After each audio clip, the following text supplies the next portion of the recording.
هدانا لهذا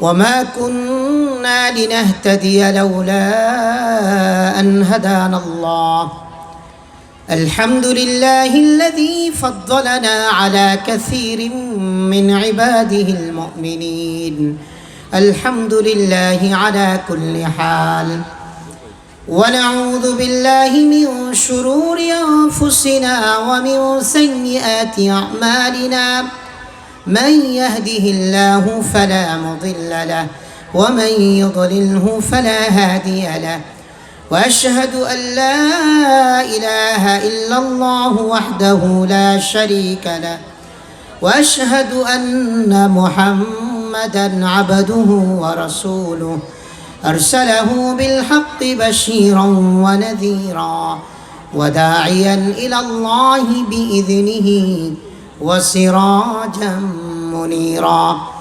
أما بعد فقد قال الله سبحانه وتعالى في كلامه المجيد والفرقان الحميد সকলে আমার সাথে মহব্বত নিয়ে পড়ি أعوذ بالله من الشيطان الرجيم بسم الله الرحمن الرحيم يا أيها الذين آمنوا لا تخونوا الله والرسول وتخونوا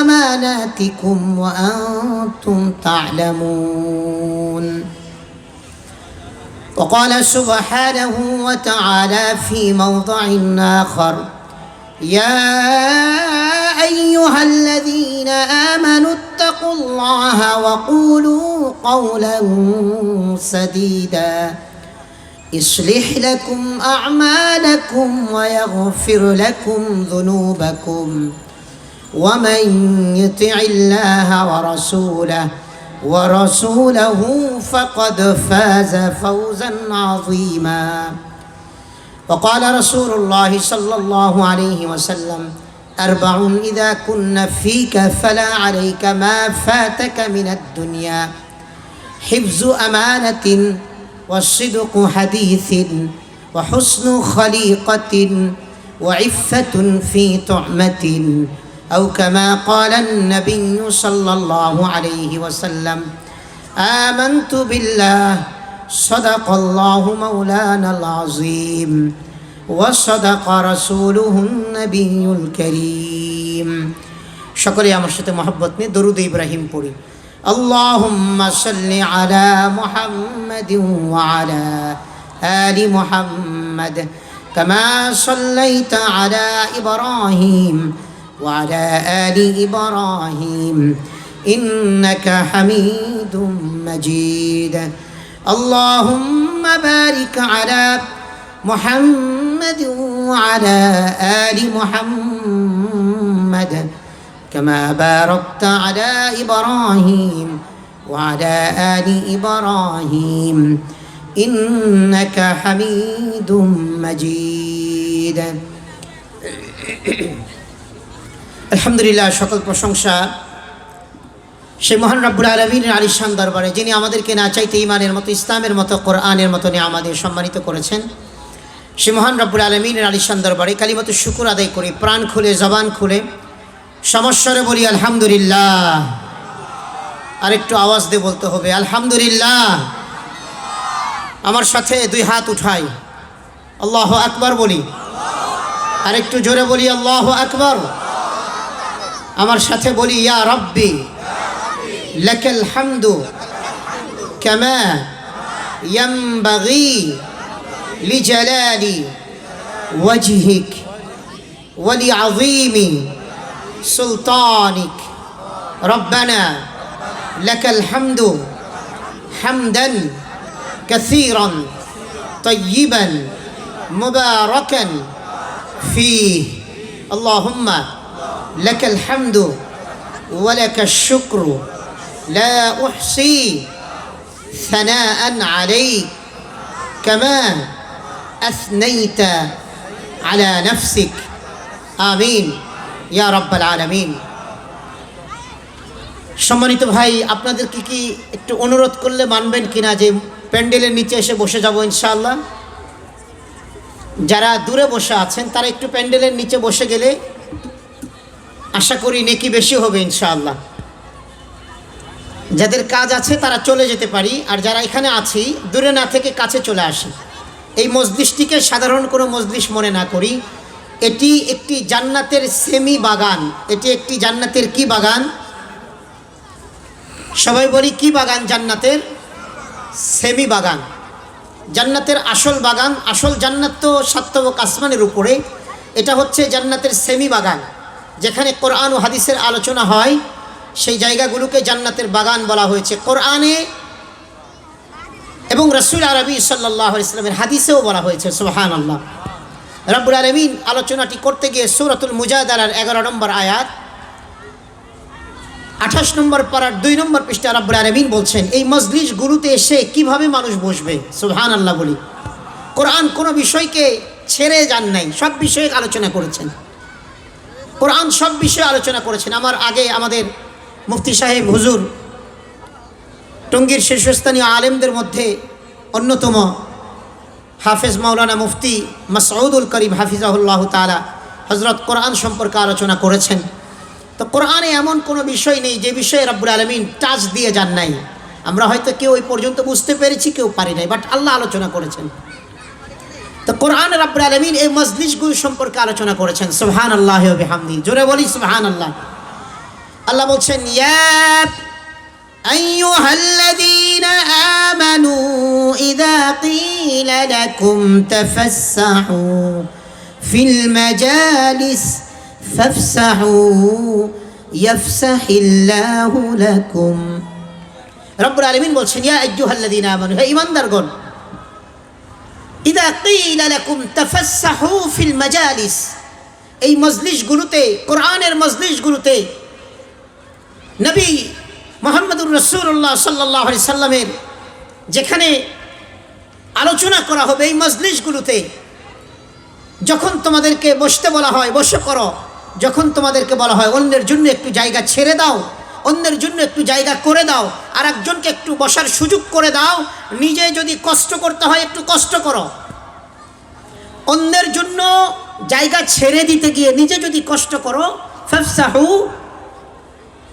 আরেকজনকে জায়গা ছেড়ে দাও, তাহলে তো তুমি যদি এই জমিনে এই পাইলট স্কুলের মাঠে যদি তুমি আরেকজনকে জায়গা ছেড়ে দাও, তো আমি আল্লাহ ইয়াফসাহিল্লাহু লাকুম, তোমাদের জন্য তোমাদের আল্লাহ তোমাদের জান্নাতে জায়গাকে প্রশস্ত করে দিবেন। সুবহানাল্লাহ। এই মজলিসগুলোর ব্যাপারে বলা হচ্ছে।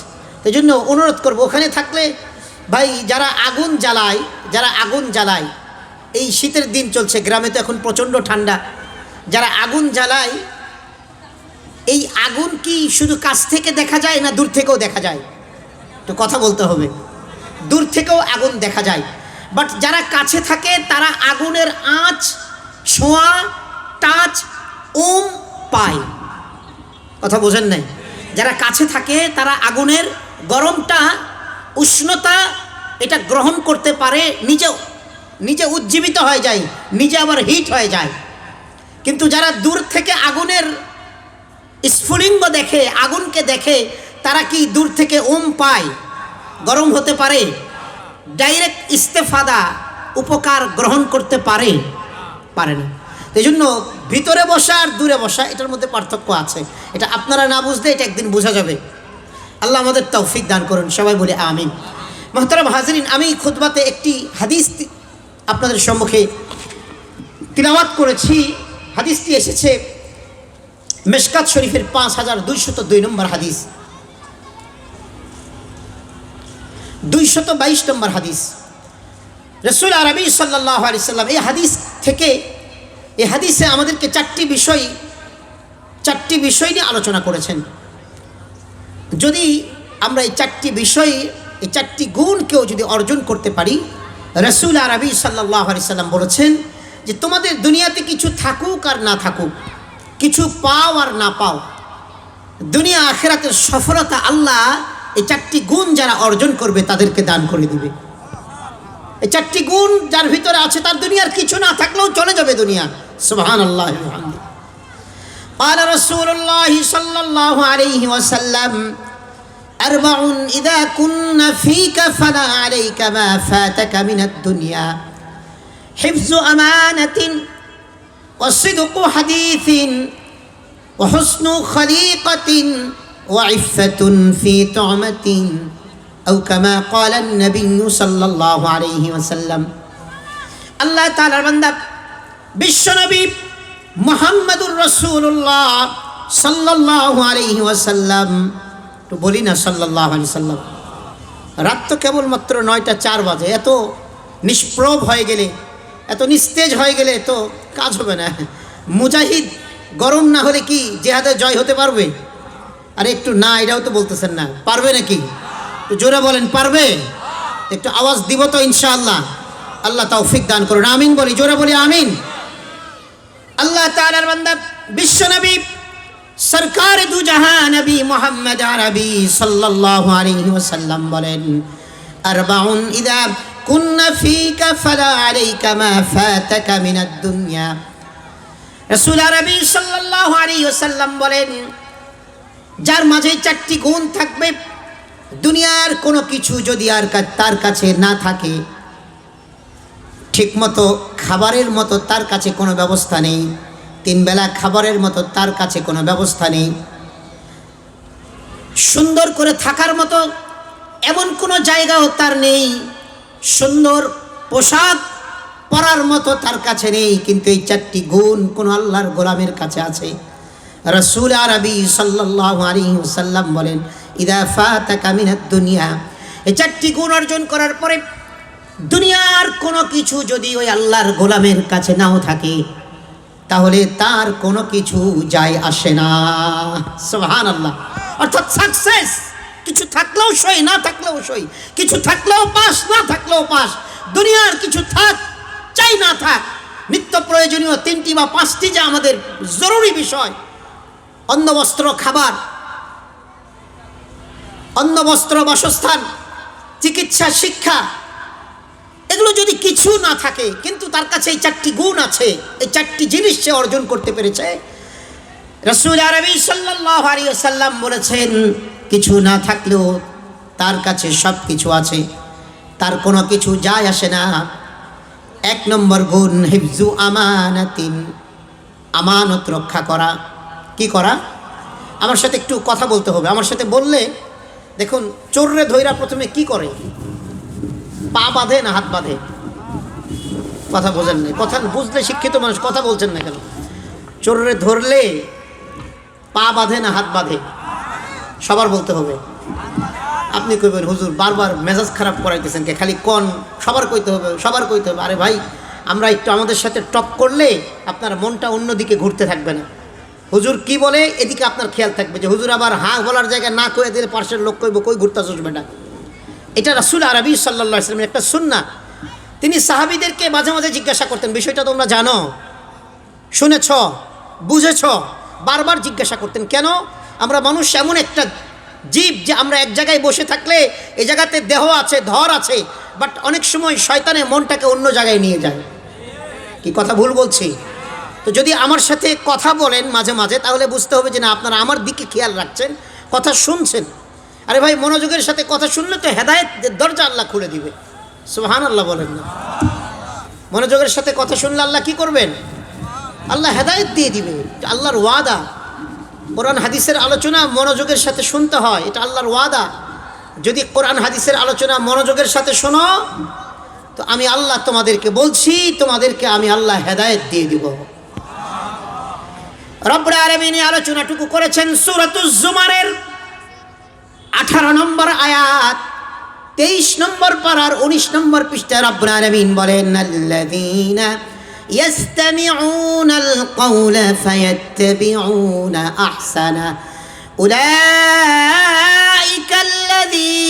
হাদাহুমুল্লাহ ওয়া উলাইকা হুম উলুল আলবাব।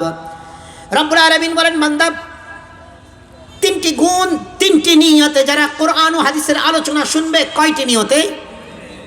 রব্বুল আলামিন এখানে দুটি বিষয়ের আলোচনা করেছেন। হাদিস থেকে জানা যায় আরেকটি বিষয়। তিনটি নিয়তে যারা কোরআন ও হাদিসের আলোচনা শুনবে, রব্বুল আলামিন বলেন এরাই হচ্ছে হেদায়েত প্রাপ্ত। আল্লাহ বলছেন আল্লাযীনা ইসতামিউনাল কাউল, যারা দিলের কানে কোরআন এবং হাদিসের আলোচনা শোনে। কোন কানে? আরে জোরে বলেন না, কোন কানে? রব্বুল আলামিন আল্লাহর গোলাম রব্বুল আলামিন বাহ্যিক দুটি কান পৃথিবীর সমস্ত প্রাণীকে দিয়েছে, এমনকি মশাকেও দেওয়া হয়েছে বাহ্যিক দুটি কান। আছে না নাই? মশার দুটি কান আছে, দেখছেন নাকি? দেখি নাই তো। কেমনে বুঝি? আওয়াজ দিলে চলে যায়, বোঝা যায় যে ওর কান আছে, কথা বলে না। ও আল্লাহর গোলাম রব্বুল আলামিন বুঝাইতে চান, বান্দা পিপিলিকারও কান দিয়েছি, ওই মশারও কান দিয়েছি, হাতিরও কান দিয়েছি, বান্দা তোমারও কান দিয়েছি। তবে বান্দা দিলের কান একমাত্র আমি আল্লাহ মানুষকেই দিয়েছি, আর দুনিয়ার কাউকে দেই নাই। রব্বুল আলামিন বলছেন আল্লাযীনা ইসতামিউনাল কাওলা ফায়াত্তাবিউনা আহসানা। রব্বুল আলামিন বলেন যারা কোরআন ও হাদিসের আলোচনা দিলের কানে শোনে, নাম্বার 1। 2 নম্বর, শোনার পরে যা কিছু তার কাছে ভালো মনে হয়, যা কিছু মনে থাকে ভালো, সেগুলো আমল করার চেষ্টা করে, অর্থাৎ আমলের নিয়তে বসে। যা শুনবো তা আমল করব, এই নিয়তে বসে। 1 নম্বর, কোরআন ও হাদিসের আলোচনা দিলের কানে শোনার নিয়তে বসে, শ্রবণের নিয়তে বসে। 2 নম্বর, যা শুনবে তা আমল করার নিয়তে বসে।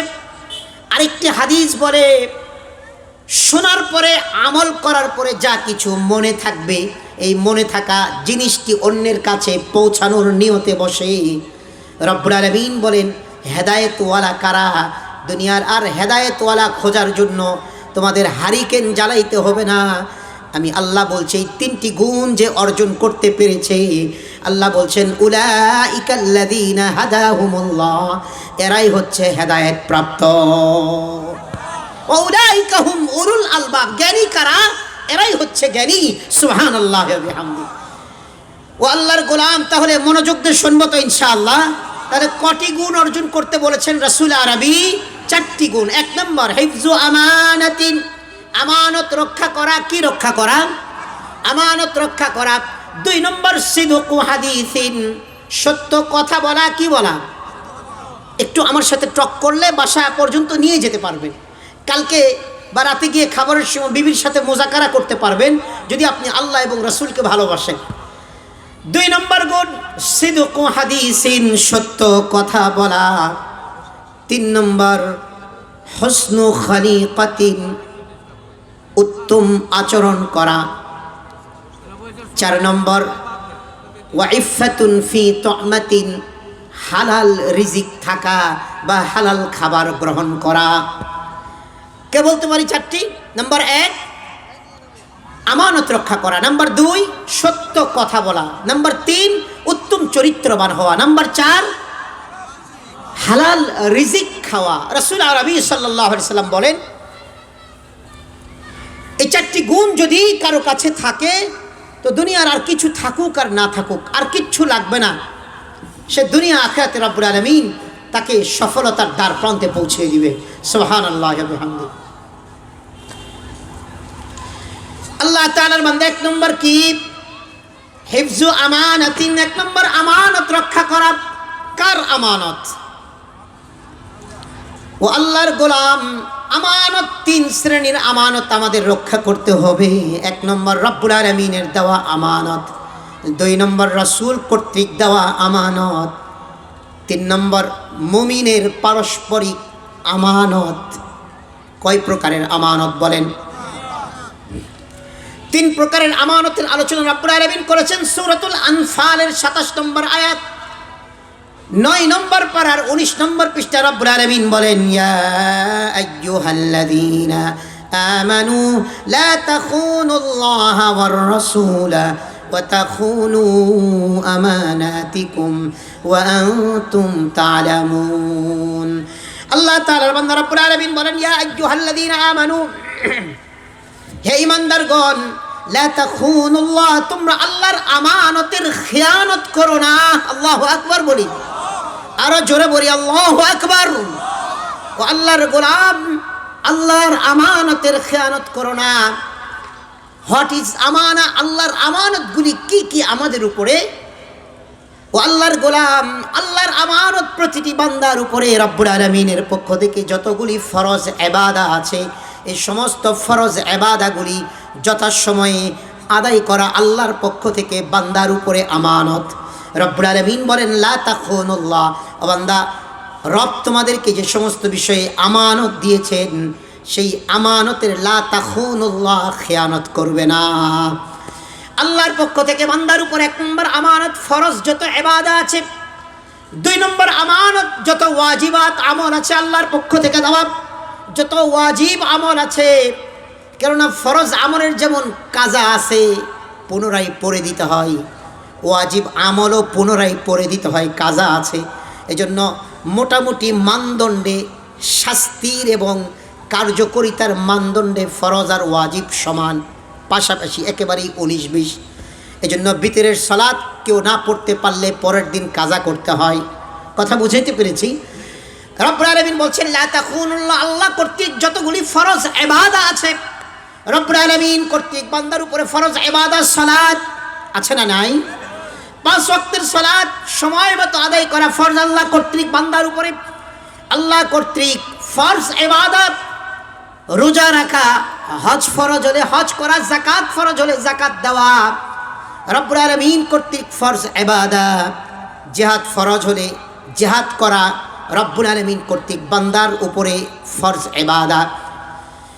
আল্লাহ বলছেন, লা তাখুনুল্লাহ, আল্লাহর আমানতের খেয়ানত করবে না। আল্লাহর ফরজগুলি যদি কেউ আদায় না করে সময় মতো, তাহলে সেই আল্লাহর দেওয়া আমানতের খেয়ানত করলো, সেই হিফজু আমানাতিন, আমানত রক্ষাকারী আর থাকবে না।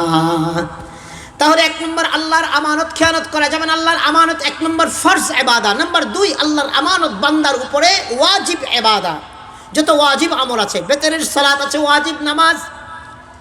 বান্দার উপরে কুরবানি নামক নহরের একটি ইবাদত আছে, বছরে একবার, ওয়াজিব ইবাদত।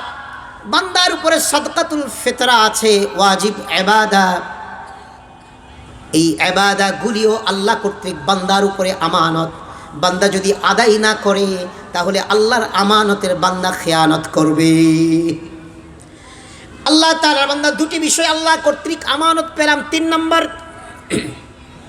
রব্বুল আলামিন বান্দাকে যতগুলি বিষয়ে, বান্দার উপরে যতগুলি বিষয়কে হারাম করেছেন, রব্বুল আলামিন কোরআন দিয়ে যতগুলি বিষয়কে রব্বুল আলামিন কর্তৃক হারাম করা হয়েছে বান্দার উপরে, এই সমস্ত হারাম নিষিদ্ধ বিষয়গুলি না করাটা আল্লাহর পক্ষ থেকে বান্দার উপরে আমানত। মদ খাওয়া কি?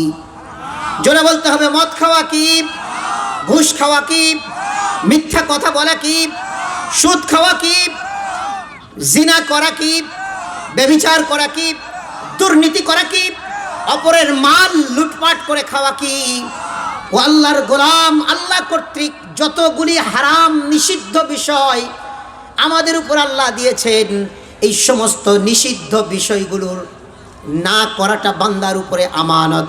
বান্দা যদি নিষিদ্ধ বিষয়ের সীমানাকে পার করে ফেলে, তাহলে ওই বান্দা আল্লাহ কর্তৃক আমানতের খেয়ানত করলো। আর আল্লাহ বলছেন, লা তাখুনুল্লাহ, ও বান্দা, আমার আমানতের খেয়ানত কখনো করবে না। তাহলে তুমি কি থাকবে না? হিফজু আমানাতিন, রাসূল যে বলেছেন আমানত রক্ষাকারী হও, এই আমানত রক্ষাকারী তুমি থাকতে পারবে না যদি আল্লাহর আমানতের খেয়ানত করো। তাহলে আমরা জানলাম আল্লাহর আমানত আমাদের উপরে কয় প্রকারের আছে? ফরজ সালাত, ফরজ ইবাদত, ওয়াজিবাত ইবাদত। 3 নম্বর, যত হারাম নিষিদ্ধ বিষয় আছে এই সবগুলি আল্লাহ কর্তৃক আমানত। এই আমানতের খেয়ানত করব না তো ইনশাআল্লাহ। 2 নম্বর, রব্বুল আলামিন সূরাতুল আনফালের 27 নম্বর আয়াত, 9 নম্বর পারার 16 নম্বর পৃষ্ঠায়, 9 নম্বর পারার 19 নম্বর পৃষ্ঠা রব্বুল আলামিন 2 নম্বর আল্লাহ বলছেন কার আমানতের খেয়ানত করবে না। রব্বুল আলামিন বলছেন, ওয়া তাখুনুর রাসূল, ও বান্দা, তোমাদের নবীর আমানতের খেয়ানত করবে না। নবী কর্তৃক আমানত কি মুফাসসিরিনে কেরাম আলোচনা করেছেন। তাফসীরে ইবনে কাসিরে, তাফসীরে মারিফুল কোরআনে, তাফসীরে মাজহারিতে, তাফসীরে রুহুল মাআনিতে একই কথা এসেছে রাসূল কর্তৃক আমানত বান্দার উপরে কি উম্মতের উপরে কি, রাসূল কর্তৃক উম্মতের উপরে আমানত হচ্ছে রাসূলুল্লাহ সাল্লাল্লাহু আলাইহি ওয়াসাল্লাম কর্তৃক যতগুলি সুন্নতে মুআক্কাদার আমল আছে, এই সমস্ত সুন্নতে মুআক্কাদা আমলগুলি রাসূলুল্লাহ সাল্লাল্লাহু আলাইহি ওয়াসাল্লাম কর্তৃক বান্দার উপরে আমানত। রাসূলুল্লাহ সাল্লাল্লাহু আলাইহি সাল্লামের পক্ষ থেকে আমানত।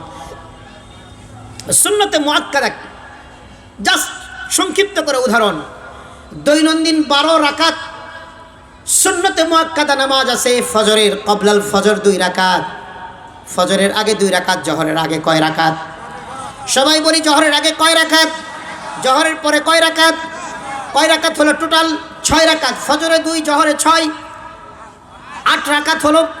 মাগরিবের পরে 2, কয় রাকাত হলো? 10 রাকাত। এশার পরে 2 রাকাত, কথা বলে না, কয় রাকাত হলো? 12 রাকাত এই সুন্নতে মুআক্কাদা নামাজ। যদি কারো অনিচ্ছাকৃত ভুলক্রমে অথবা বেশি তাড়াহুড়ায় বেশি কাজের চাপে যদি কখনো কখনো ছুটে যায়, আল্লাহ মাফ করবেন, কিন্তু এই সুন্নতে মুআক্কাদা কোনো ইবাদত যদি রেগুলার ছেড়ে দেওয়া আমল বানিয়ে নেয়, তাহলে অবশ্যম্ভাবী তার গুনাহে কবিরা হয়ে যাবে। এজন্য সুন্নতে মুআক্কাদা রাসূল কর্তৃক আমানা, এই আমানতগুলি খেয়ানত করার কোনো সুযোগ, কোনো স্কোপ আল্লাহ দেন নাই আমাদেরকে। তিরমিজির হাদিস, রাসূল আরবি সাল্লাল্লাহু আলাইহি ওয়াসাল্লাম বলেছেন, দৈনন্দিন 5 ওয়াক্ত নামাজে আসর ছাড়া বাকি 4 ওয়াক্ত নামাজে মোট 12 রাকাত সুন্নতে মুআক্কাদা আছে।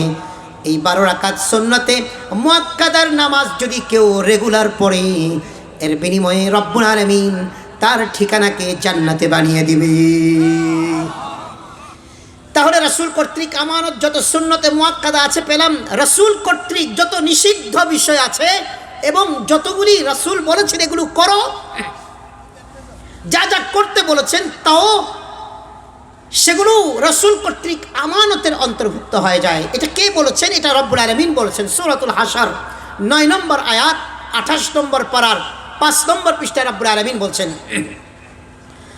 মা আতাকুমুর রাসূলু ফাখুযু ওয়া মা নাহাকুম আনহু ফান্তাহু।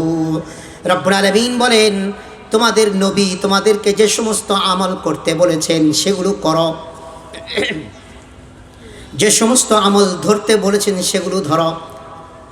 তোমাদের রাসূল তোমাদেরকে যা যা করতে বলেছেন তা করো। মা আতাকুমুর রাসূলু ফাখুযু, তোমাদের রাসূল যা করতে বলেছেন তা গ্রহণ করো। ওয়া মা নাহাকুম আনহু ফান্তাহু, আর তোমাদের নবী যা কিছু রিজেক্ট করেছেন তোমাদের জন্য, তোমাদেরকে যা কিছু না করেছেন, নাহাকুম আনহু ফান্তাহু, তোমাদেরকে যা কিছু নিষেধ করেছেন সেগুলো তোমরা করবে না, যা কিছু হাঁ করেছেন। এর মধ্যে একটা উদাহরণ দেই, রাসূল যা হাঁ করেছেন সেটাকে আল্লাহ মানার ব্যাপারে আমানত দিয়ে দিয়েছেন।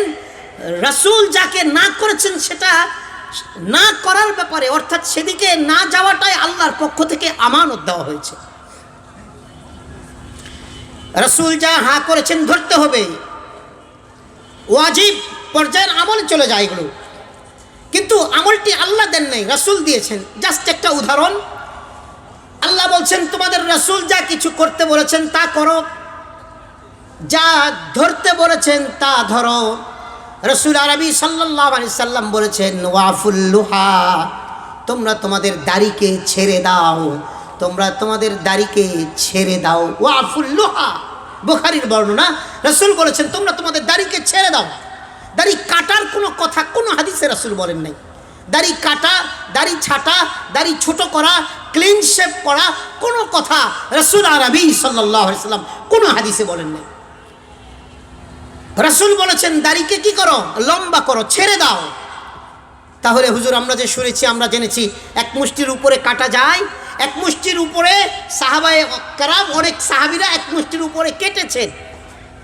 রাসূল আরবি সাল্লাল্লাহু আলাইহি সাল্লাম দেখে মৌন সম্মতি জানিয়েছেন, যেহেতু না করেন নাই, এক মুষ্টির উপরে কাটা জায়েজ, কিন্তু এটা রাসূল কাটতে বলেন নাই।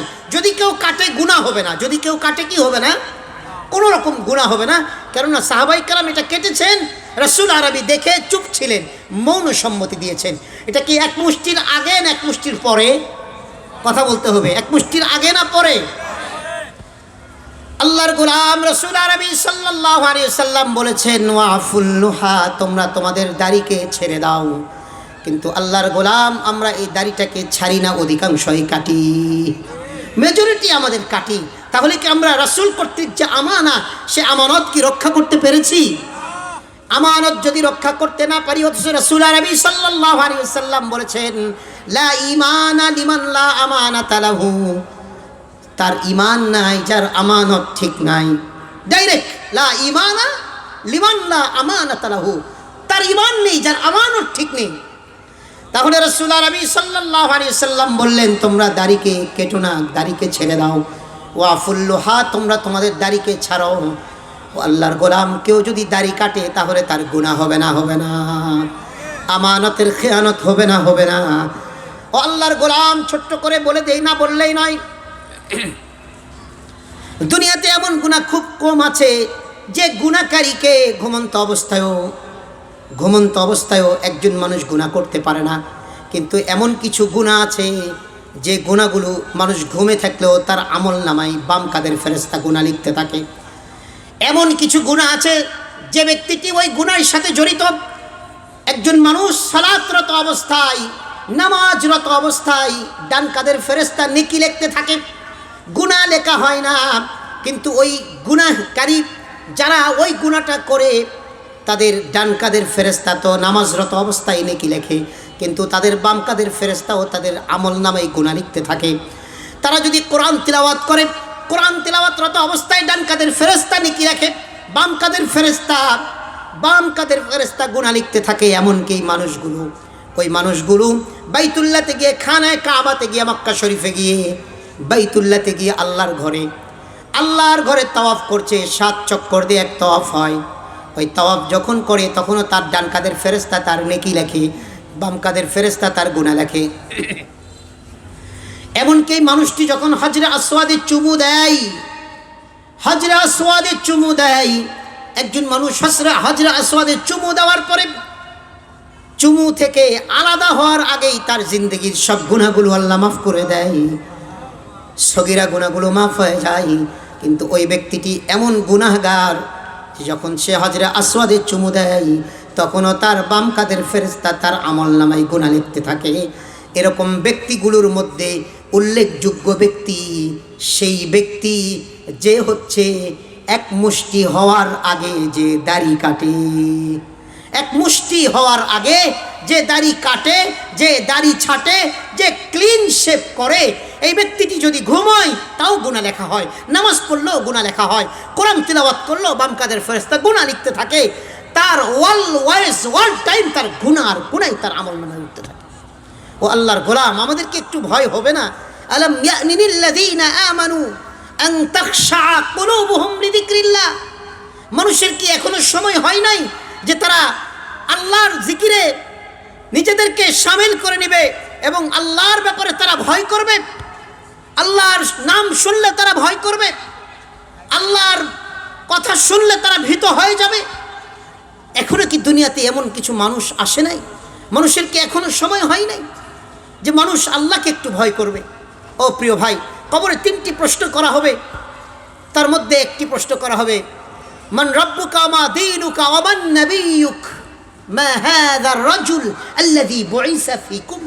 যখন বলা হবে ওয়া মান নাবিয়্যু মা হাযার রাজুল আল্লাযী বুইসা ফীকুম, তিরমিজির হাদিস, রাসূল আরবি সাল্লাল্লাহু আলাইহি ওয়াসাল্লাম বলেন, মুহাদ্দিসিনে কেরাম হাদিসের ব্যাখ্যায় বলেছেন, একজন ব্যক্তি মারা যাওয়ার পরে দুনিয়ার যে প্রান্তে সে ব্যক্তিটি থাকুক না কেন, এই 3টি প্রশ্ন তাকে করা হবে নির্ধারিত সময়ে যখন করা হবে। তৃতীয় প্রশ্ন যখন করা হবে মা হাযার রাজুল আল্লাযী বুইসা ফীকুম, তখন সে পৃথিবীর যে প্রান্তেই থাক না কেন, তার ওই জায়গা থেকে, ওই কবরের ওই জায়গা থেকে, তার কবর থেকে নিয়ে মুহাম্মাদুর রাসূলুল্লাহ সাল্লাল্লাহু আলাইহি ওয়াসাল্লামের কবর পর্যন্ত আল্লাহ তার একটা সংযোগ আর লাইন ঘটায় দিবে।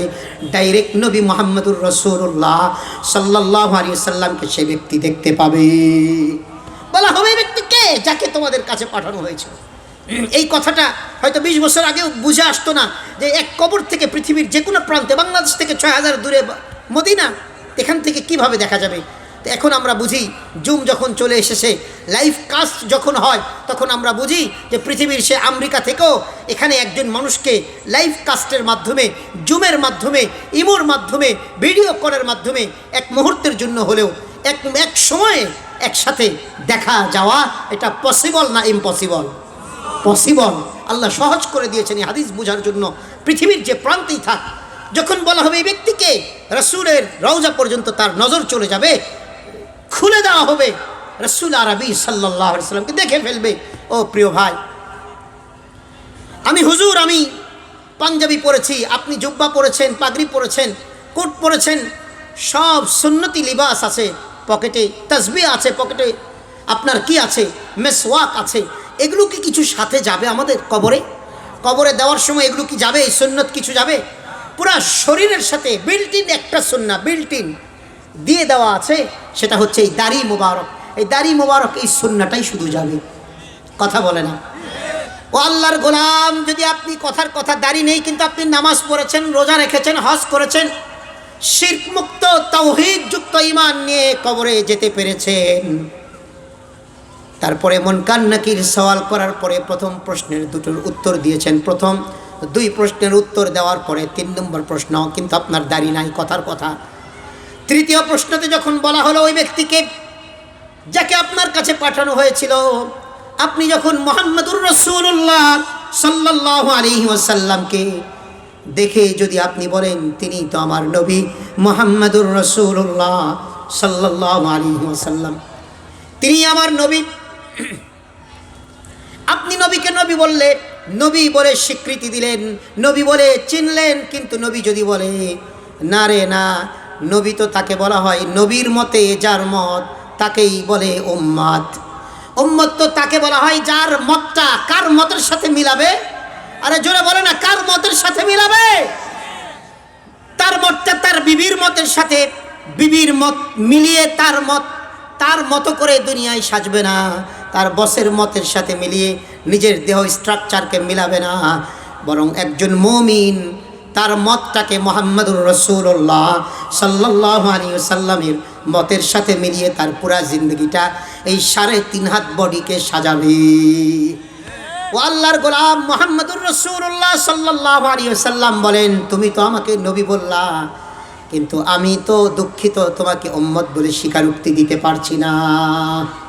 কি হবে আমাদের অবস্থা? এটা আপনার উপরে ছেড়ে দিলাম, যারা এখনো এত বড় ভয়ঙ্কর গুনাহটা করছি তাদের উপরে ছেড়ে দিলাম। আর যদি কারো সাথে আজরাইলের কোনো কন্ট্যাক্ট করা থাকে, ইন্ডিভিজুয়ালি কোনো কন্ট্যাক্ট হয়ে থাকে আজরাইল আলাইহিস সালামের সাথে, যে না রে বাবা আপনার এই 60 বছরের আগে দুনিয়া থেকে যাইবেন না, এখন 25-30 চলতেছে, যা এনজয় করার কইরা দেন, তারপরে দেখা যাইব 50-এর পরে হাত পা যখন অচল হয়ে যাবে, ইনঅ্যাক্টিভ হতে থাকবে, তখন আপনি দাড়ি মারি যা আছে সাইরা দেন, ক্লিপ শেভার দরকার নেই। এরকম যদি কারো আজরাইল আলাইহিস সালামের সাথে কথা থাকে, তাহলে ভাই আপনি আমাদের এই কথাগুলোর মধ্যে নাই। কথা বলে না? আপনার দাড়ি রাখারও দরকার নেই, নামাজেরও দরকার নেই, আপনি যেমনি ইচ্ছা এমনি পড়তে থাকেন, চলতে থাকেন, কারণ আজরাইল আলাইহিস সালামের সাথে তো আপনার কথা হয়েছে। নাউজুবিল্লাহ। কারো কি হয় নাকি এরকম? আল্লাহ আমাদের হেফাজত করুন, সবাই বলি আমিন। ও আল্লাহর গোলাম, তাহলে আল্লাহ তাআলা রাসূলের ব্যাপারে বলেছেন, ওয়ামা মা আতাকুমুর রাসূলু ফাখুযু, তোমাদের নবী তোমাদেরকে যে সমস্ত আমল করতে বলেছেন তা করো। নবীর একটি আমল করতে বলেছেন, নবী দাড়ি ছাড়তে বলেছেন। একটা আমলের উদাহরণ দিলাম, কিন্তু এটা আল্লাহ বলেন নাই, নবী বলেছেন, কিন্তু নবী বলার পরে এটা রাখাটা ওয়াজিব হয়ে গিয়েছে।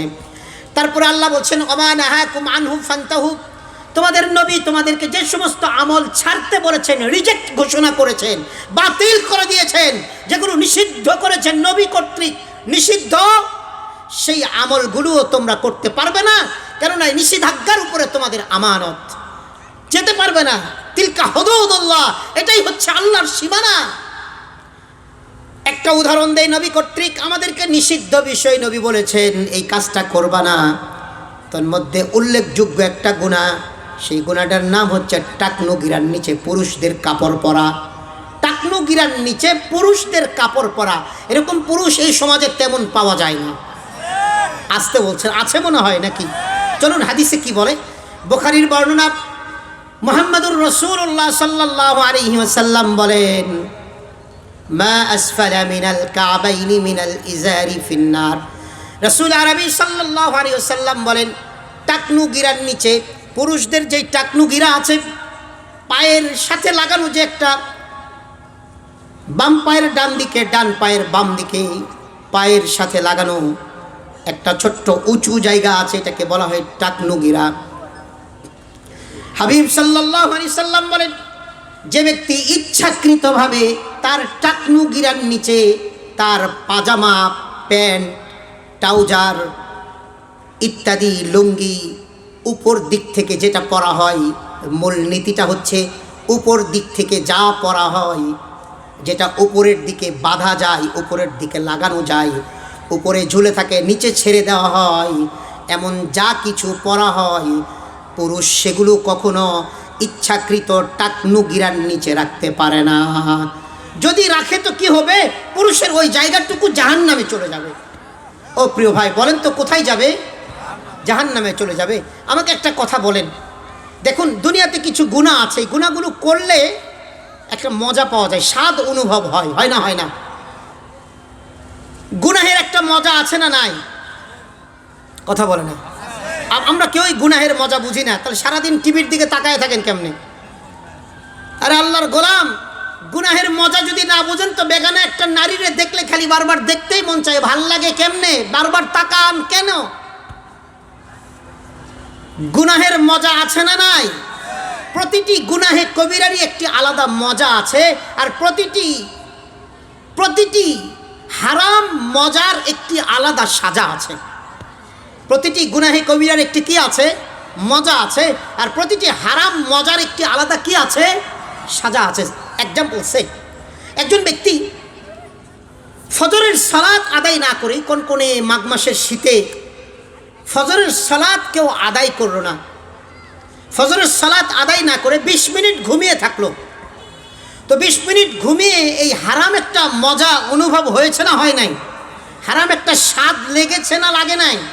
উফু, ঠান্ডা পানি দিয়ে আবার মসজিদে গিয়ে আহা কি কষ্ট, বাবারে ঘুমে থাকি।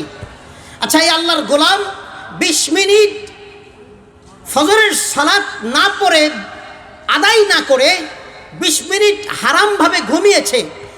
20 মিনিট হারাম ঘুমিয়ে ফজরের সালাত বাদ দিয়ে এই হারাম ঘুমানোর যে মজাটা নিয়েছে 20 মিনিট জাস্ট, এই 20 মিনিট হারাম ঘুমের মজার সাজাটা কতটুকু শুনবেন? একটু শুনবেন।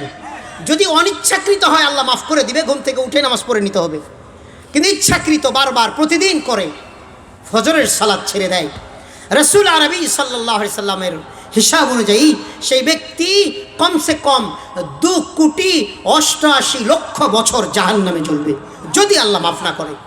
এক ওয়াক্ত নামাজ কেউ যদি ইচ্ছাকৃত কাজা করে, ইচ্ছাকৃত এক ওয়াক্তের নামাজ আর এক ওয়াক্তে পড়ে ফেললো, ইচ্ছাকৃত পড়লো, তাহলে তার জন্য আল্লাহ মাফ না করলে 2,88,00,000 বছর জাহান্নামে জ্বলতে হবে। তাহলে 20 মিনিট এই মজা, হারাম মজাটার সাজা 20 ঘন্টা, 20 দিন, 20 বছর, 20 লাখ বছর না, 2,88,00,000 বছর। হাদিস খুলে দেখুন, হকবা বলা হয়েছে, হকবা 80 হকবা দুজক। আল্লাহ আমাদের মাফ করে দিন। তো বলছিলাম যে প্রতিটি হারামেরই একটি মজা আছে, আর প্রতি হারাম মজারই একটা আলাদা সাজা আছে। যেমন আমরা একটা বেগানে নারী গেলে অনেকে তাকায় না? তাকাই না? আপনারা তো সব আল্লাহর ওলি, অনেক সময় আমাদের চোখের দৃষ্টি পড়ে জায়গা, তবে পরে গেলে আমরা চেষ্টা করি আবার চোখটা ফিরিয়ে নিয়ে আসতে, কারণ শরীরের কোনো জায়গায় আল্লাহ শাটার দেয় নাই, শুধু চোখেরই শাটার দিছে। কথা বলে না? হাতের কোনো শাটার আছে? পায়ের শাটার আছে? মাথার শাটার আছে? নাক, কান, জবানের শাটার আছে? চোখের শাটার দিয়েছেন আল্লাহ, জবানেরও শাটার আছে। এই দুটা বেশি লাগামহীন ঝামেলা করে। আমি বলি যে চোখের গুনাহ হয়, গুনাহকে 100% ধরলে দৈনন্দিন চোখের গুনাহ 30%, জবানের গুনাহ 40%, কত গুনাহ হলো? 70। এই দুটাকে কন্ট্রোল করেন, আশা করি আল্লাহ মাফ করে জান্নাত দিয়ে দিবে ইনশাআল্লাহ। বাকি 30% খুচরা খাসরা গুনাহ, বাকি এই জবান আর চোখ, এই দুটা, যে দুটার গুনাহ বেশি হয় সে দুটাতে আল্লাহ শাটার লাগাই দিয়েছেন। কি লাগাই দিয়েছেন? চোখ বেগানা নারী দেখেছে তো চোখ বন্ধ করার আল্লাহ সুযোগ দিয়ে দিয়েছেন। ও ও প্রিয় ভাই, আল্লাহ বলছেন ইয়ালামু খাইনাতাল আয়ুনি ওয়া মা তুখফিস সুদূর। সূরা কফের মধ্যে আল্লাহ আলোচনা করেছেন ইয়ালামু খাইনাতাল আয়ুন। ও বান্দা, তুমি যে তোমার চোখের বাঁকা চাহনি দিয়ে খেয়ানত করো, সেই খেয়ানতের কথাও আমি আল্লাহ জানি। সুবহানাল্লাহ। ও আল্লাহর গোলাম, তাহলে চোখ দিয়ে একটা বেগানা নারীকে দেখা হালাল না হারাম? আর একটু আসতে বলেন। হারাম। প্রথমবার যদি পড়ে যায় চোখ নামিয়ে নিতে হবে, শাটার লাগিয়ে ফেলতে হবে। দ্বিতীয়বার ইচ্ছাকৃত তাকানো কবিরা গুনাহ, আর আল্লাহ মাফ না করলে একটা কবিরা গুনাহ জাহান্নামে যাওয়ার জন্য যথেষ্ট। আচ্ছা বুঝলাম এটা একটা গুনাহ, কিন্তু দ্বিতীয়বার তাকালে কি মজা লাগে না? লাগে না? লাগে।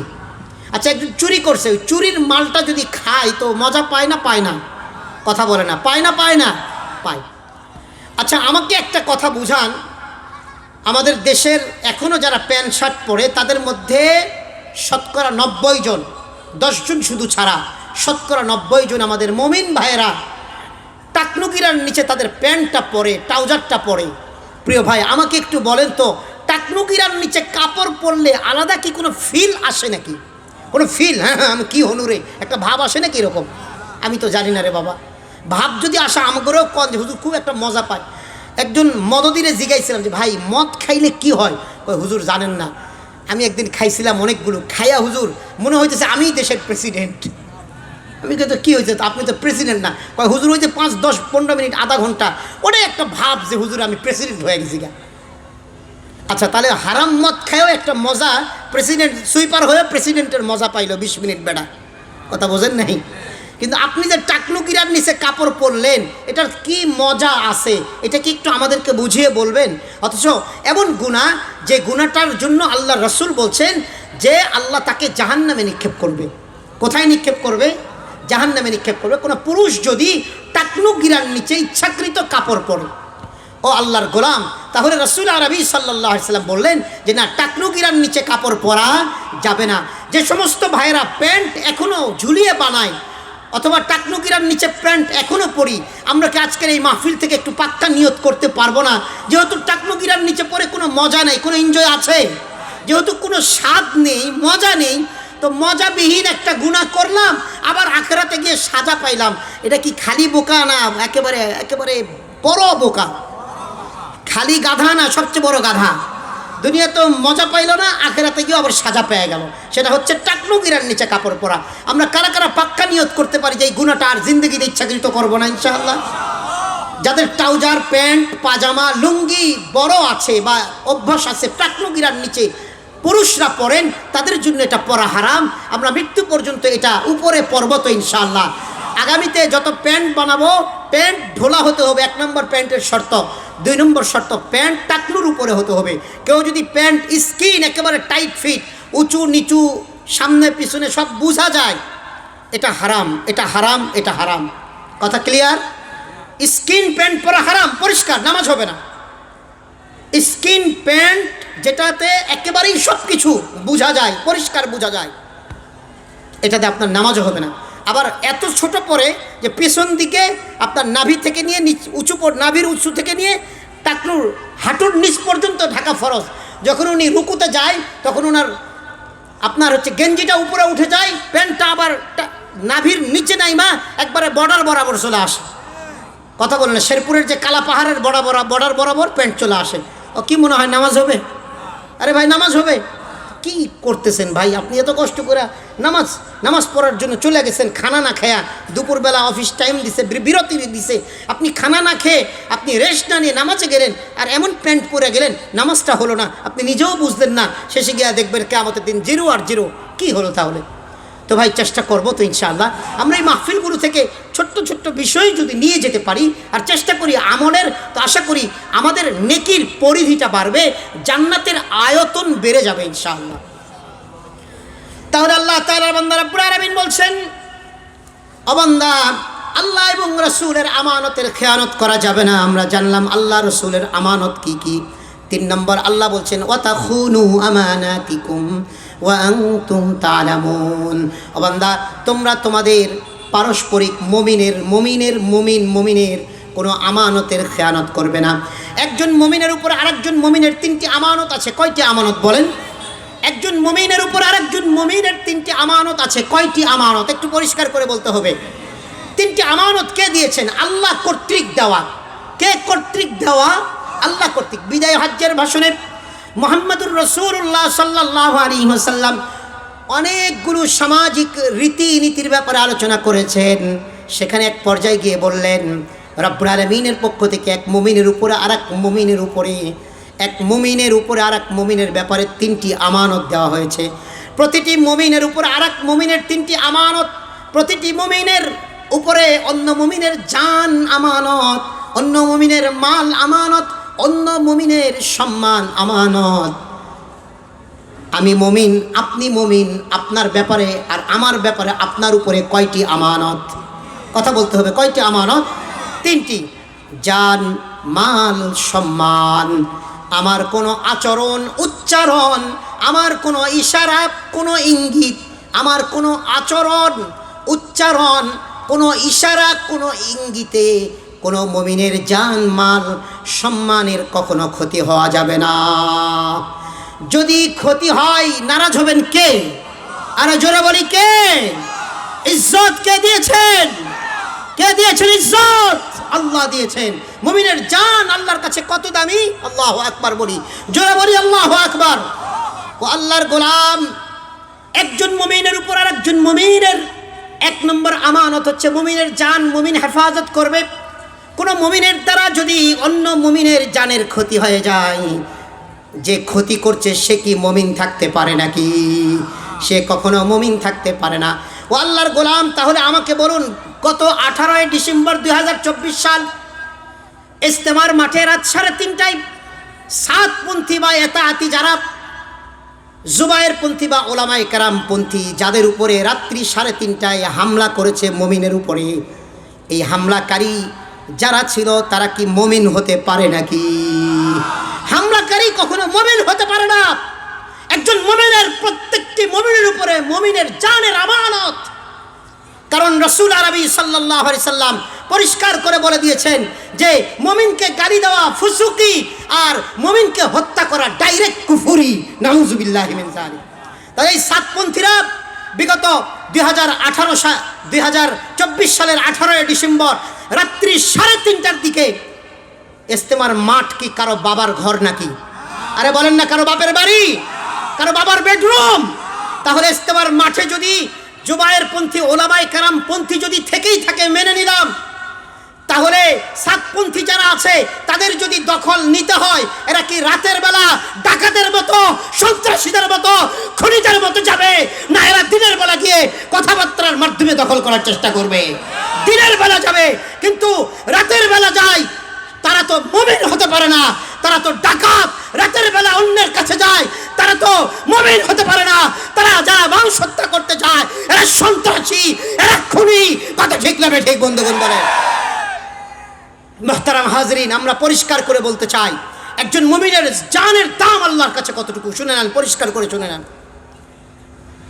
আল্লাহ তাআলার বান্দা রব্বুল আলামিন সূরাতুন নিসা 32, সূরাতুন নিসা 92 নম্বর আয়াত, 5 নম্বর পারার 12 নম্বর পৃষ্ঠায় রব্বুল আলামিন একজন মুমিনকে হত্যাকারীর কতটা সাজা আল্লাহ আলোচনা করেছেন। রব্বুল আলামিন বলছেন, ومن يقتل مؤمنا متعمدا فجزاؤه جهنم خالدين فيها وغضب الله عليه ولعنه وأعد له عذابا عظيما। রব্বুল আলামিন বলছেন, ওমাই ইয়াকতুল মুমিনা মুতাআম্মিদা, যে ব্যক্তি ইচ্ছাকৃত মুমিনকে হত্যা করলো। ভালো করে শুনুন, মান ইয়াকতুল মুমিনা মুতাআম্মিদা, যে ব্যক্তি ইচ্ছাকৃত মুমিনকে হত্যা করলো, আল্লাহ বলছেন ফাজাযাউহু জাহান্নাম, মুমিন হত্যাকারীর বিনিময় হচ্ছে জাহান্নাম। মুমিনকে যে হত্যা করেছে সেই হত্যাকারীর ঠিকানা হবে কোথায়? 1 নম্বর, আল্লাহ এতটুকু বলেই ক্ষান্ত হন নাই, ক্ষান্ত হতে পারতেন। আল্লাহ এতটুকু বলেই ক্ষান্ত হন নাই। মুমিনের দাম আল্লাহর কাছে অনেক বেশি। একজন আল্লাহ আল্লাহ বলনেওয়ালা মুমিন যতদিন এই দুনিয়াতে বেঁচে থাকবে, আল্লাহ আসমান ঠিক রাখবে, জমিন ঠিক রাখবে, পাহাড় পর্বত ঠিক রাখবে, সমুদ্র ঠিক রাখবে, সব কায়নাতকে ঠিক রাখবে। একজন মুমিনের আল্লাহ আল্লাহ ডাকার ওসিলায় মুমিনের দাম এত বেশি আল্লাহর কাছে। আর এই সাতপন্থী সন্ত্রাসীরা মুমিনদেরকে হত্যা করার জন্য ইস্তেমার মাঠে গেছে। এরা আর যাই হোক, এরা মুমিন হতে পারে না, মুমিন হতে পারে না, কথা ঠিক না বেঠি? মুহতারাম হাজরিন, আল্লাহ ক্ষান্ত হতে পারতেন। আল্লাহ বলছেন মুমিন হত্যাকারীদের ঠিকানা জাহান্নাম। তারপর আল্লাহ বলছেন নাম্বার 2, খালিদিনা ফিহা, জাহান্নামে যাবে, চলে আসবে না, রিটার্নের সুযোগ নেই, চিরস্থায়ী জাহান্নাম মুমিন হত্যাকারী। এতটুকুই শেষ না, আল্লাহ বলছেন অগদিব আল্লাহু আলাইহি, অগদিব আল্লাহু আলাইহি। মুমিন হত্যা করে এত বড় অপরাধ করেছে যে আল্লাহ তাদের উপরে আজীবনের জন্য আল্লাহ তাদের উপরে রাগান্বিত। এতটুকুই শেষ না, এই আয়াতে আল্লাহ বলছেন ওয়ালা আনাহু, আল্লাহ বলছেন আজীবনের জন্য আমি আল্লাহ তাদের উপরে, আমার পক্ষ থেকে তাদের উপরে, মুমিন হত্যাকারীদের উপরে আল্লাহর পক্ষ থেকে লানত, অভিসম্পাত বর্ষিত হবে। এতটুকুই শেষ না, তারপরে আল্লাহ বলছেন ওয়ালা আনাহু ওয়া আ'আদ্দা লাহু আযাবান আযীমা, এবং মুমিন হত্যাকারীদেরকে আমি আল্লাহ মর্মান্তুদ, যন্ত্রণাদায়ক, কষ্টদায়ক শাস্তি আমি আল্লাহ তাদের জন্য প্রস্তুত করে রেখেছি। মুহতারাম হাজরিন, আরে মুমিন তো বহুত দূর কি বাত, মুমিনের তো মাসালা অনেক দূরে। একজন মানুষকে হত্যা করলে কতটা পাপ, কতটা নিকৃষ্ট কাজ, আল্লাহ কি বলছে চলুন।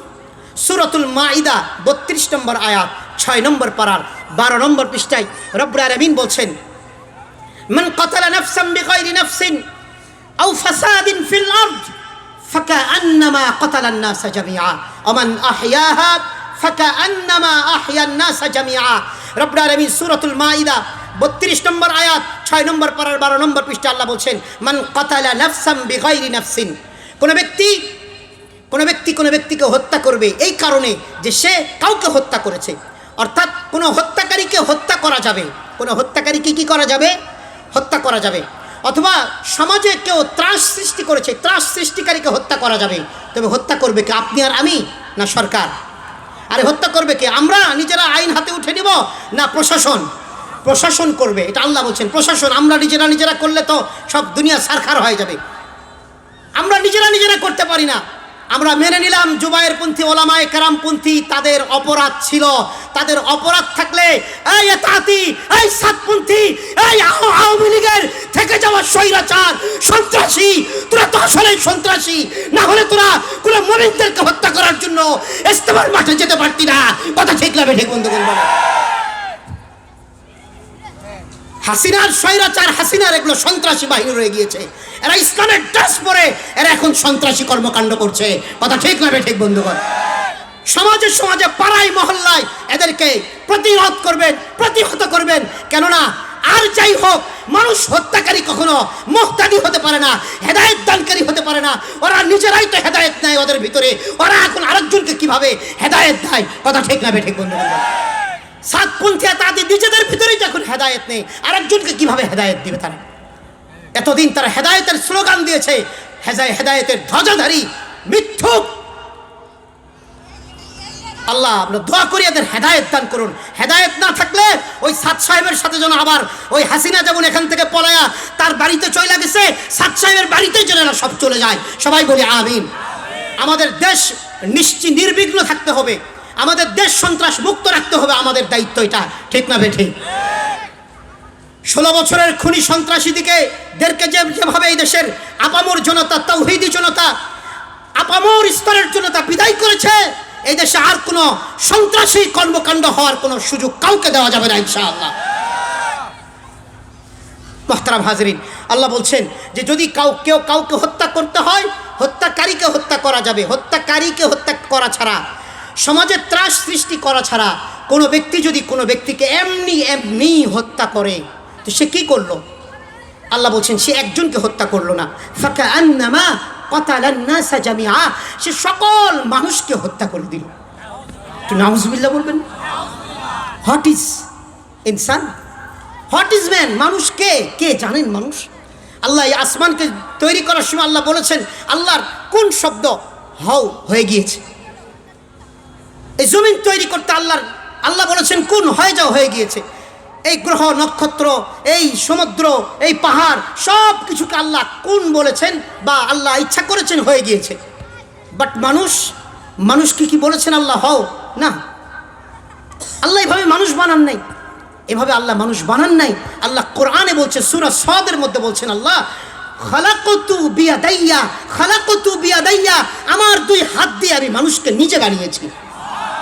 আর আরেকটু জোরে বলেন না সুবহানাল্লাহ, আরেকটু জোরে বলেন না আল্লাহু আকবার, আরেকটু জোরে বলেন না আলহামদুলিল্লাহ। আমার রব নিজ হাতে আমাকে বানিয়েছে মায়া করে। আমার রব আমাকে কি করেছেন? নিজ হাতে আমাদেরকে বানিয়েছেন মায়া করে। রব বলেছেন খালাকতু বিয়াদাইয়া। মানুষের এত দাম, সেই মানুষকে তারা হত্যা করে ফেলে। আবার নিজেরা দাবি করে নিজেরা মুবাল্লিগ, নিজেরা দাওয়াত দানকারী। আরে বাপরে বাপ, এত সহজ? দেশের ওলামাই কেরাম কিছু বোঝে না, ওই ডাক্তার, ওই ইঞ্জিনিয়ার ওয়াসিফুল ইসলাম সব বোঝে, ওই ডাক্তার ইঞ্জিনিয়াররা সব বোঝে, আর দেশের আলেমরা কিছু বোঝে না। এই কথা যারা বলবে, তাদের মতো ধর্মীয় ব্যাপারে আলেমদের চেয়ে যদি কেউ বেশি বুঝতে চায়, তাহলে বুঝতে হবে মার থেকে মাসির দরদ বেশি হয়ে গেছে। আর মার থেকে মাসির দরদ বেশি হলে সমস্যা আছে না নাই? শতালু মা নতুন জায়গায় বিয়ে হয়েছে, আগের ঘর থেকে নিজের একটা বড় বাচ্চা নিয়ে আসছে। নতুন ঘরে যেখানে বিয়ে হয়েছে, ওই ঘরের একটা ছোট্ট বাচ্চা আছে 1.5 বছর বয়স। তো ওই শতালু মা করে কি ওই 1.5 বছরের বাচ্চারে সারাদিন কোলে নিয়ে থাকে। অর্থাৎ সতীনের বাচ্চাটাকে, ওই বাচ্চার মা মারা গেছে, 1.5 বছরের বাচ্চারে সারাদিন সৎমা কোলে নিয়ে থাকে। তো প্রতিবেশীরা খুব খুশি, যাহারে এমন একটা বউ পাইছে আব্দুল্লাহ, যে এর একেবারে সৎমা মনে হয় না, নিজের মার মতো বাচ্চাটারে সারাদিন কোলে নিয়ে থাকে। নিজের মাইয়াটারও এত কোলে নেয় না। তো বাইদা ভাই মাইয়া একদিন জিজ্ঞাসা, আম্মু তুমি আমার থেকে করে বেশি ভালোবাসো নাকি? কই কেন এই কথা কষ্ট? তুমি সারাদিন হেরে কোলে নিয়ে থাকো, আর আমারে তেমন আদর করো না, কোলে নাও না, ঘটনা কি? তো সৎমাই কয়, যারে গাধা, আমি সারাদিন কোলে নিয়ে থাকি, এখন তোর হাঁটার বয়স, হাঁটতে শিখলে তো তোর চেয়ে আগায় যাইব।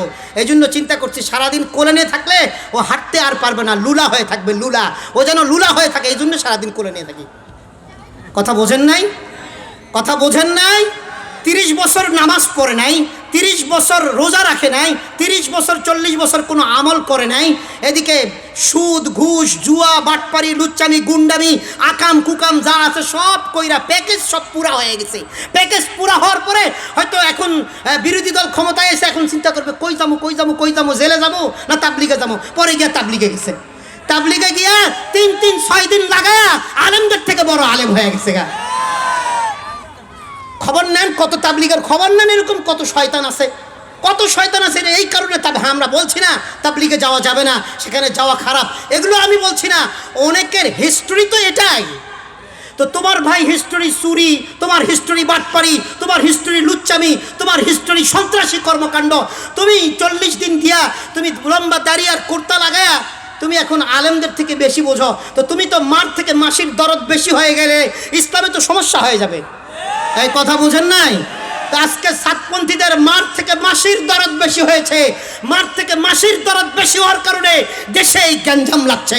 কথা ঠিক না ঠিক বন্ধুগণ? বলে আমরা পাড়া মহল্লায় আমরা আলেমদের কাছে যাব ধর্ম সম্পর্কে জানতে, না এই সাতপন্থী তাবলিগীদের কাছে যাব? আরে কথা বলেন না, আলেমদের কাছে না ইঞ্জিনিয়ারের কাছে, মুফতির কাছে না ডাক্তারের কাছে? ধর্ম জানার জন্য আমরা একমাত্র আলেমদেরকে বেছে নিব। কপাল পোড়া তারা যারা ধর্ম জানার জন্য ইঞ্জিনিয়ারের শরণাপন্ন হয়, ধর্মকে বোঝার জন্য ডাক্তারের শরণাপন্ন হয়। বুঝতে হবে এরা কপাল পোড়া আর নয়তো শয়তানের দোসর। কথা ঠিক না ঠিক? মোহতারাম হাজিরিন, আমাদের লম্বা হয়ে গিয়েছে কথা। আমি জানি না আমার কতটুকু সময় আলোচনা, তাও কিছু বলে না, আমার পরে আরও বক্তা আছে, ভাই আমাকে জানায় দিন। আমি কথা সংক্ষিপ্ত করছি। তো আমরা আমানতের কথাই ছিলাম। একজন মুমিনের উপরে আরেকজন মুমিনের আমানত কয়টি? 3টি, জান, মাল, সম্মান। দেখুন ইজতেমার মাঠে এরা চুরিও করছে। এই আমার কথার কেউ সাক্ষী থাকলে করে, ইজতেমার মাঠে সাতপন্থীরা রাতে ঢুকে চুরিও করছে। কথা বুঝতে পারছেন? ইজতেমার মাঠে ওলামায়ে কেরামের, আমাদের এই যে আমরা তো রেগুলার যাইতাম আলহামদুলিল্লাহ আমাদের এই টঙ্গীর টিন সেটে। আবার এই সন্ত্রাসী সাতপন্থী, এই সন্ত্রাসীরা এরা পুরা ঢাকা, পুরা বাংলাদেশ থেকে যত সাদিয়ানি সন্ত্রাসী আছে প্রত্যেকে তাদের বাড়িতে আইনা রাতের বেলা জামাই আদর করে খাওয়াইছে। জানেননি আপনারা এটা? প্রিয় ভাই, এগুলো আমরা যেহেতু টঙ্গী, আমরা যেহেতু টঙ্গীর মানুষ, এই আমাদের এখান থেকে 2-2.5 কিলোমিটার দূরে ইজতেমার মাঠ, আমাদেরকে অনেক বিষয় অ্যালার্ট থাকতে হবে, মনে থাকবে তো ইনশাআল্লাহ। আমাদের উপরে জিম্মাদারি বেশি। কিয়ামতের দিন আল্লাহ যদি ধরে বসে যে তোরা টঙ্গীর মানুষ, তোরা খবর নিলি না কেন? তোরা তো মেজবান ছিলি, সারা দেশের মানুষ তো মেহমান ছিল। কথা বোঝেন নাই? এই ব্যথা থেকে কথাগুলো বলছি। আমাদের টুঙ্গি, আমরা টুঙ্গির মানুষ, টুঙ্গি আমাদের, আমরা টুঙ্গির, অতএব আমাদের টুঙ্গির ময়দানকে আমাদের হেফাজত করতে হবে সমস্ত ধরনের সন্ত্রাসী কর্মকাণ্ড থেকে ইনশাআল্লাহ।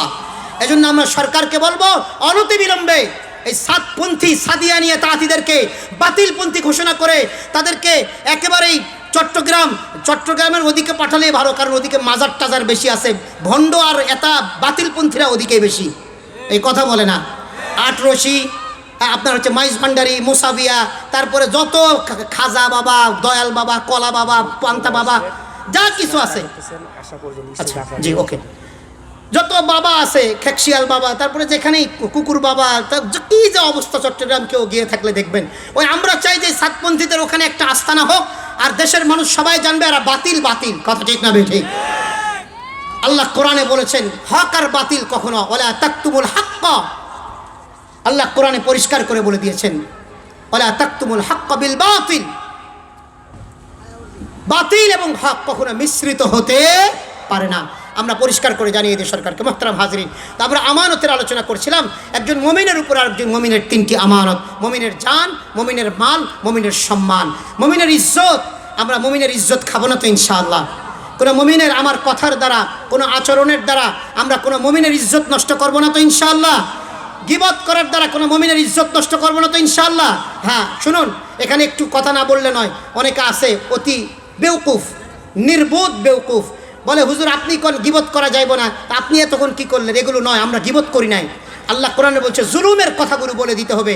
আল্লাহ বলছেন লা ইউহিব্বুল্লাহুল জাহরা বিস-সুই মিনাল কাউল ইল্লা মান যুলিম, সূরাতুন নিসা 149 নম্বর আয়াত, 6 নম্বর পারার 1 নম্বর পৃষ্ঠার প্রথম লাইন আল্লাহ বলে দিয়েছেন লা ইউহিব্বুল্লাহুল জাহরা বিস-সুই মিনাল কাউল।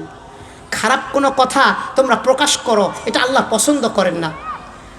পারসন টু পারসন, ব্যক্তিগত কোনো ব্যক্তির খারাপ কিছু কথা তুমি প্রকাশ করো না, এটা আল্লাহ পছন্দ করেন না।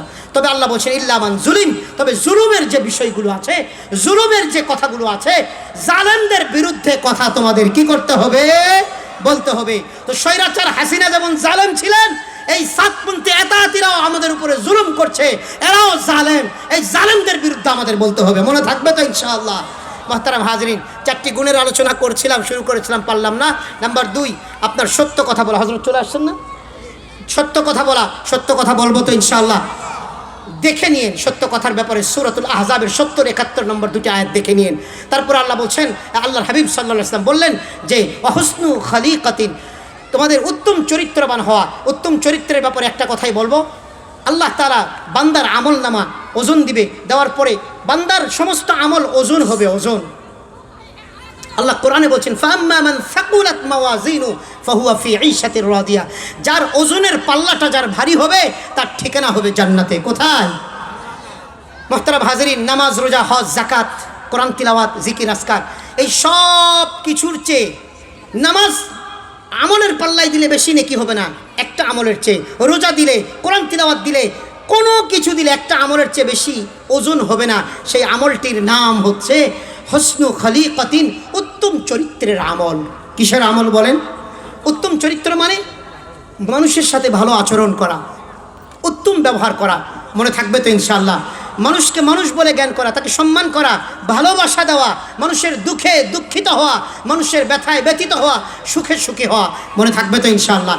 উত্তম চরিত্রবান হওয়া। অন্তত নিজেকে নিজে জিজ্ঞাসা করি প্রতি রাতে ঘুমাবার আগে যে আমি যদি এখনই মারা যাই বা কাল মারা যাই, এলাকার আমার তো 200-400 জনের সাথে পরিচয় আছে, অন্তত 200-400 জনের সাথে যদি পরিচয় থাকে, অন্তত 50-60 জন লোককে আমার ব্যাপারে এই কথাটা বলবে, আল্লাহ আমার বন্ধুটা, আমার ভাইটা, আমার ভগ্নিপতিটা, আমার চাচাটা আল্লাহ ভালো ছিল। ইচ্ছাকৃত যদি কেউ দিল থেকে এটা বলে, হাদিসে এসেছে 3 জন যদি বলে ইচ্ছাকৃত তার আচরণে, রাসূল আরবি বলেছেন যে আল্লাহ বলবেন যা, তারা যা জেনেছে তোর ব্যাপারে ভালো সাক্ষ্য দিয়েছে, আমি আল্লাহ তাদের সাক্ষ্য নিয়ে তোকে মাফ করে দিলাম, তোকে তাদের মর্যাদা দিয়ে দিলাম, আর আমি আল্লাহ যা জানি তোর ব্যাপারে তা সব মাফ করে দিলাম। তো প্রিয় ভাই, উত্তম চরিত্রবান হওয়া, মানুষের সাথে ভালো আচরণ করা, মনে থাকবে তো ইনশাআল্লাহ। নাম্বার 4, ওয়াইফাতুন ফি তমাতিন, হালাল খাবার খাওয়া। হালাল খাবার খাবো তো ইনশাআল্লাহ, খাবো তো ইনশাআল্লাহ। একটা আয়াত বলে শেষ করে, সূরাতুল মুমিনুন 51 নম্বর আয়াত, 18 নম্বর পারার 4 নম্বর পৃষ্ঠা আল্লাহ বলছেন, ইয়া আইয়ুহার রাসূল কুলু মিনাত তাইয়্যিবাত ওয়া আমালুস সালিহা, হে নবীগণ হালাল খান ও আমালুস সালিহা, নেক আমল করেন। হালাল খান, নেক আমল করেন। বলেন তো আগে হালাল খাবার না আগে নেক আমল? কোরআন বলছে কুলু মিনাত তাইয়্যিবাত, হালাল খাও, ও আমালুস সালিহা, নেক আমল করো। আগে হালাল খাবার না নেক আমল? হারাম খোরের সাথে আল্লাহর কোনো সম্পর্ক নেই, সুদী মহাজনের সাথে আল্লাহর কোনো সম্পর্ক নেই। সুদখোর, ঘুষখোর, পরের মাল ভক্ষণকারী, এতিমের সম্পদ হরণকারী, এদের সাথে আল্লাহর কি নেই? আল্লাহর কোনো সম্পর্ক নেই, আল্লাহর সাথে পর্দা পড়ে যায়। তো ভাই, আমরা হালাল খাবার যদি অল্প হয় হালাল খেতে পারি, আর উত্তম চরিত্র গ্রহণ করে সত্য কথা বলে আল্লাহ, রসুল এবং বান্দার আমানত ঠিক রেখে দুনিয়াতে চলে যেতে পারি, আল্লাহ আমাদের মাফ করে উচ্চ জান্নাতের মালিক বানিয়ে দিবে ইনশাআল্লাহ। কারা কারা চেষ্টা করবো 4টি গুণ অর্জনের জন্য? ইলাহি, আমরা যে কথাগুলো আলোচনা করলাম আমাদের সবাইকে সহিভাবে বুঝাইবার আমলের তৌফিক দান করুন। সবাই বলি আমিন। আমার ছোট মেয়ে সুমাইয়া মাদ্রাসায় পড়ে।